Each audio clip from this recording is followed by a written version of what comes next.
Okay, hi everybody, and welcome to Sociology 301, Sociology of Gender. So we're going to jump in at the conceptual deep end to start with. We're going to start by talking about what is gender as a sort of high-level concept.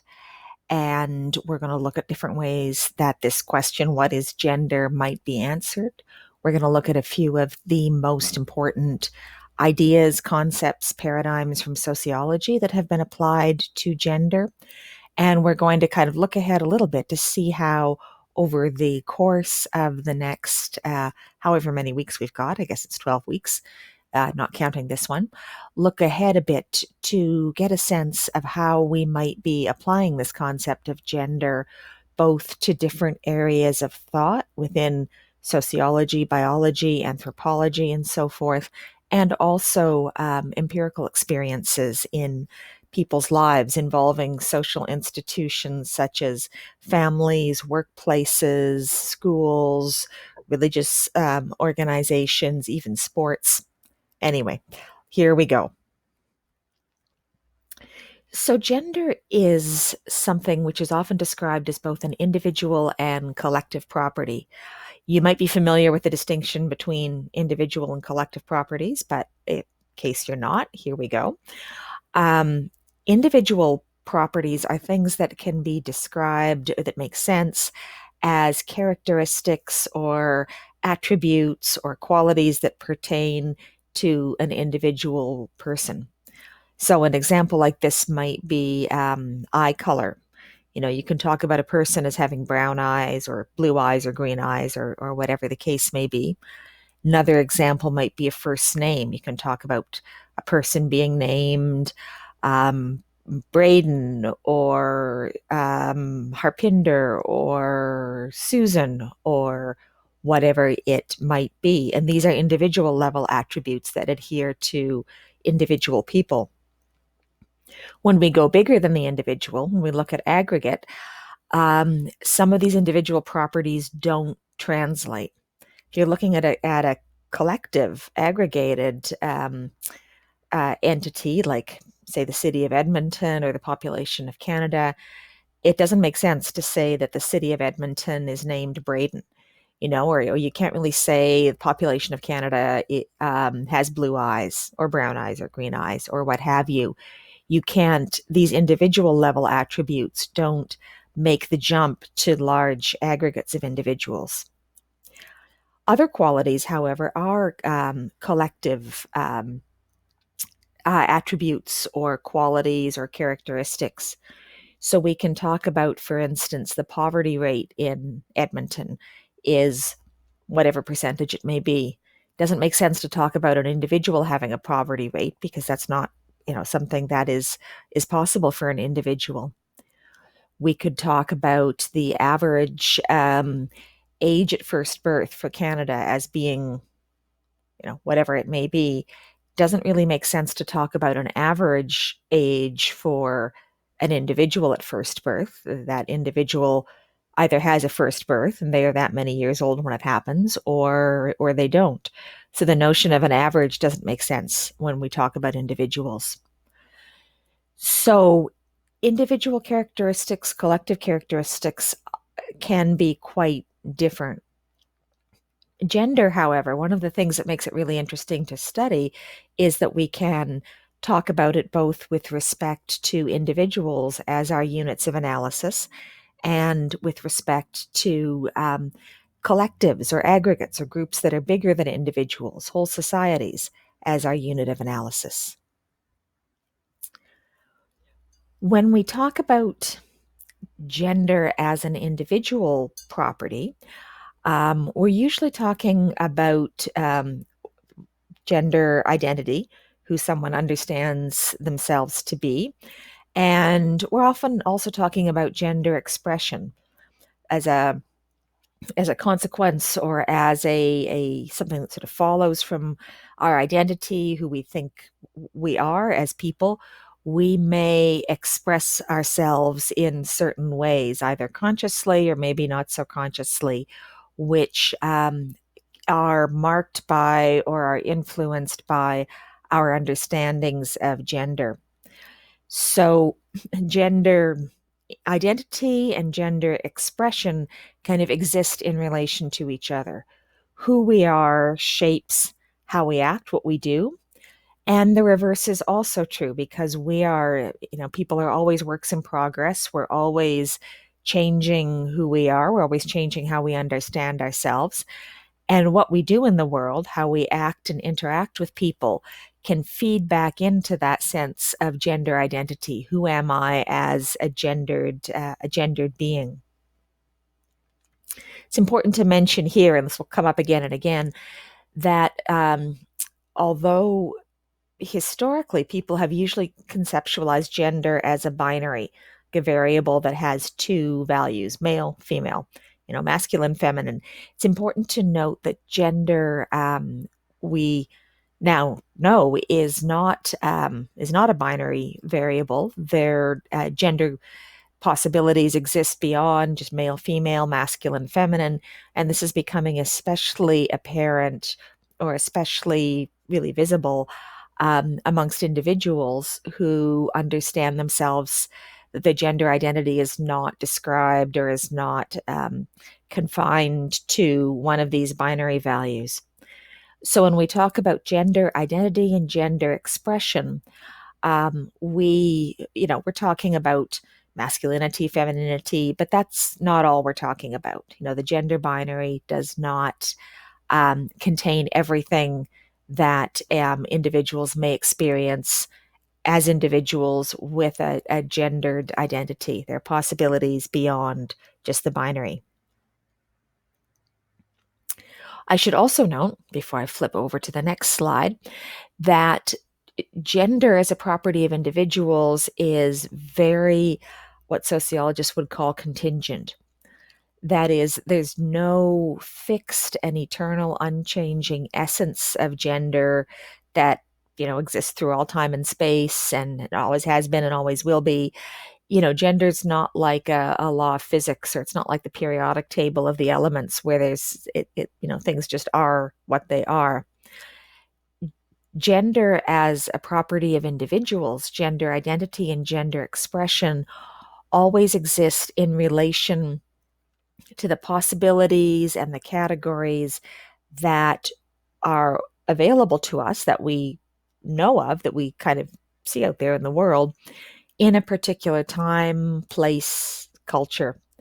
So gendered identity and gender expression would be very, very different if you were in, just making up an example here, 17th century Morocco, as compared to maybe Winnipeg in the 1950s. And they could be very different if you are living in a community that's very, very strongly religious within a particular faith tradition, for instance, as compared to if you were living in a time and place where religion or faith or these sort of strong worldviews were more diverse or more less powerful on the way individuals think of themselves. So gender, there's no fixed essence of gender anywhere. It's always contingent on place, time, culture, the possibilities, the categories that you may be aware of as a person living in that place, time, culture. And here's both, this slide brings together both the idea of gender beyond is not just binary, variable, and also the idea of gender as something, gendered identity and gender expression as something which is contingent, which emerges in particular places and times and cultures. And what we've got here is, I had fun making a word cloud. I like playing with these little things. These are terms taken from a glossary online of different genders beyond binary, beyond male, female, masculine, feminine. So when people talk about their gender identity, they might, for example, think of themselves or understand themselves as Genderqueer, they might understand themselves as an androgyne. They might understand themselves as agender or demi boy, and the list. There's a really long list. There's new gendered identities and categories emerging all the time. And when I started teaching this course, which was a long time ago, it's going to be coming up on 20 years. I was not aware of any of this. These possibilities for gender beyond the binary were only uh, known to a smaller group of people than they are known to today. Doesn't mean they didn't exist. It just means that many of us, especially those of us that were cisgendered, did not know what they were. But times change, political movements happen, movements for recognition and rights happen, cultural contexts change and evolve. And so here we are, well into the 21st century. And what the landscape of gender identity looks like today is really different from what it looked like even at the end of the last century. The possibilities that are available to individuals, the ways that are available for them to understand themselves and to adopt as part of their identity, are much more abundant today than they have been, at any other point in my life. So this is an example both of how gender goes beyond just binary male-female stuff, and also of how gender identity and expression is contingent on particular times and places, and cultures. Gender as a collective property, then. Let's put the individual to the side for a moment. As a collective property, we're looking at the I was about to say things. That's not a terribly technical term. Opportunities, resources, expectations, constraints that are associated with, that kind of adhere to or go along with membership in a particular gender category. So if you are or understand yourself or are understood by others to be a member of the gender category man, you may have you will have very different experiences in your life than people who do not live in that category of man. And the difference that makes, that is a gender difference. For people in that category of man, on average, and remember, we're talking about collective properties here, so there'll be lots of individual variation. On average, they'll earn more money over the course of a lifetime than people who are not in that gender category of man. They'll do less unpaid work in homes in terms of caregiving. And they're likely to, when their lives come to a close, their lives are likely to end in different ways from different causes than people who are not in that gender category of men. And all of that stuff has to do with the gender as something that has collective properties or collective qualities that shape the lives of individuals who identify in particular ways. So this is where we talk about gender stratification, we talk about gender inequality, we talk about gender differences, and so forth. Just like the idea of gender as an individual property, gender as a collective property is very contingent. So the opportunities and the expectations and the constraints that were associated with being a man, again, I'm kind of making these up, Quebec in the 1840s, let's say, are going to be very different from what a man, someone who identifies with that gender category, would have available to them, or what they would be likely to experience if they were in France in, let's go into the future, in the 23rd century.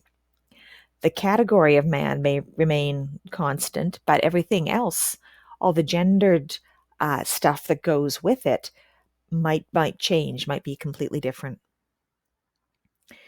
Gender as a collective property, when we talk about it, we are still at a position where we sort of default back to a binary, male, man, woman, male, female. And that is an artifact of our data collection and our knowledge generation methods, which are kind of lagging behind other changes in society, and which still, when census data is collected, when research is done, it's changing, but slowly. Most of it is still looking at what's going on with men, what's going on with women, and what's the difference between them. So in the rest of this course, because I want to talk about a lot of the empirical knowledge that we have about gender in Canada today, I'm going to be also, having to default to that gender binary, simply because that's the way the information that we have today is arranged and made available to us. Not because I, am firmly convinced that there are two genders and only two, because I'm not. I'm just signaling that that issue here, because looking at gender as a collective property, uh, we have some constraints, we have some biases, or some kind of unproven assumptions within the information available to us, which leads us to still default towards that gender binary. Okay, and that is part 1.